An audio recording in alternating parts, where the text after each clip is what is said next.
Welcome to the Ruskin Gallery and the Stories of Kalingalinga exhibition. Let me give you a little bit of background.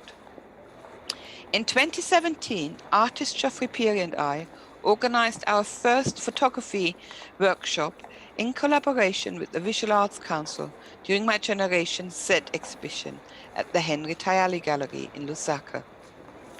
We brought together a group of 7 early career artists and photographers for a 9-day workshop discussing Zambian emerging photographic and broader lens-based culture. The workshop created a creative social space, or Handlungsraum, in which participants were encouraged to explore a wide range of visual narratives. The decolonization of the workshop environment was at the forefront of our intentions for the collaboration. Stoneman observed during the North-South filmmaking workshop in Marrakesh in the 1990s that the expositions from the South relativized an insular and self-perpetuating image system from the North. Such discourses may begin as productions of individual self-expression by the filmmaker, but can go on to realize a broader social effect as they spread through their audiences. Therefore, the workshop was designed to discuss and counteract these self-perpetuating images and activate diverse visual narratives and create an atmosphere in which it was possible to foster empathetic, democratic, and reflective peer-to-peer feedback processes.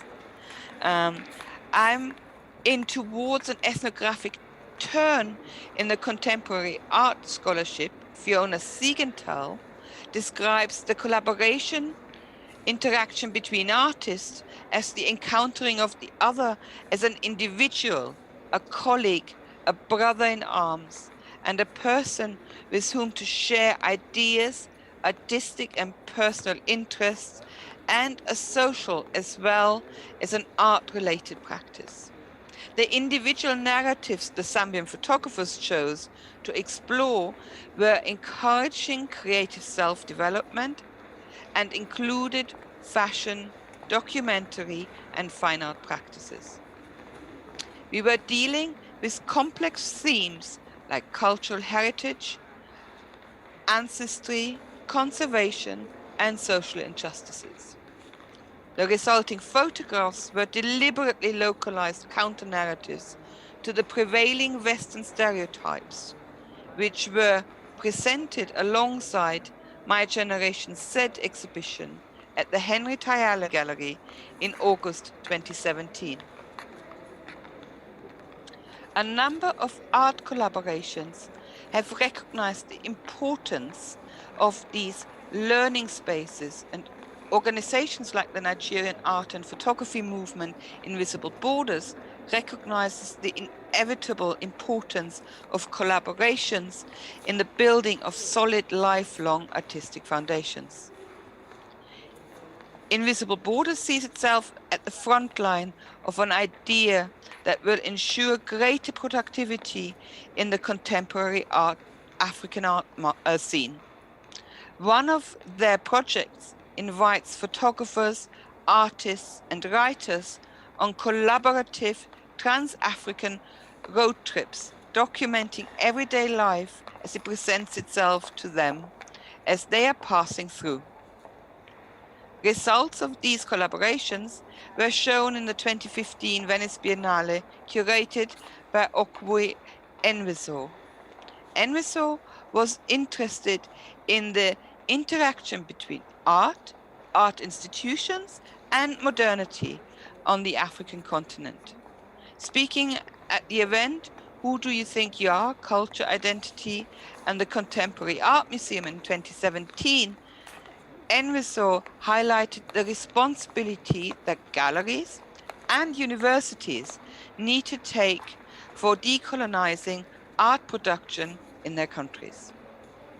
In collaboration with the Zambian National Visual Arts Council, Geoffrey Phiri and I conducted another workshop in Zambia with photographers under the title Stories of Kalingalinga, which took place in Lusaka in May 2019, and the result of which formed the exhibition we are standing in today. The workshop brought together 11 photographers who created narratives exploring the rapid economic and social change in the high-density neighborhood of Kalingalinga in the middle of Zambia's capital, Lusaka. The aim was to collect multiple visual responses to the Kalingalinga area to highlight the diversity of artistic access points, interpretations, and storytelling modes, and to deconstruct the idea of a singular African visual narrative. Ghanaian academic Prosper Tsikata observed that these African countries are framing and representing their own stories and experiences, challenging the one-size-fits-all assumptions by participating in the creation of media themes by themselves, about themselves, and for themselves, with the possibility of influencing how others frame and represent them. This is a clear departure of what happened in the past. The workshop participants did the same and discussed and responded collaboratively to Kalingalinga in their own genre, covering documentary, still life, fashion, and conceptual fine art practices. The collaborative methods are amongst the most important in visual sociology and anthropology. They often approach subject matters that could be studied in no other way, and when empowerment is the result of the research, it signals a very big step for social sciences in general, says Doug Harper. The photographers worked to create personal responses, and the resulting images followed the diverse and inclusive interpretations of Kalingalinga. Yandi Yomve, one of the participants, reflected that there are so many untold stories, and photography is one of the ways I can share them. The Stories of Kalingalinga project aims to transfer the agency to Zambian photographers. I produced video interviews with each of the photographers throughout the workshop, which will be shown alongside the photographs. The video interviews make public the author of the work, their intentions, their professional background, and their ambitions. When we consider the photographic construction of Africa as a place of European imagination, it becomes clear how absent the human subject is from the frame throughout the history of photography. The author of the work, rather than the purpose of the image, is the critical point from which we read the image of Africa. And Africa, as a visual place, says Mark Seeley, has predominantly been authored from outside or from a position of white authority. The visual presence of the Zambian photographers aims to lift the veil of anonymity African artists often experience, and will give gallery presence to the photographers. The videos discuss the current state of photography in Zambia, their approach to photography, and how they address the Stories of Kalingalinga project. The video interviews aim to address the othering and generalization of Zambians and bring to the forefront the individuals that work in the photographic industry. It also aims to give voice to a generation of Zambian creatives who so far have found it difficult to find an outlet for their creative work. I'm also interested in how the dialogue with the Zambian photographers shapes my understanding of my own photographic practice. I'm hoping to achieve what Joanna Callaghan describes as tacit knowledge becoming present through the experience of making. She describes the line between the translation of the philosophical ideas and the production of aesthetic visuals, at times imperceptible. Like the relation between the conceptual and the actual, it is fluid and arbitrary.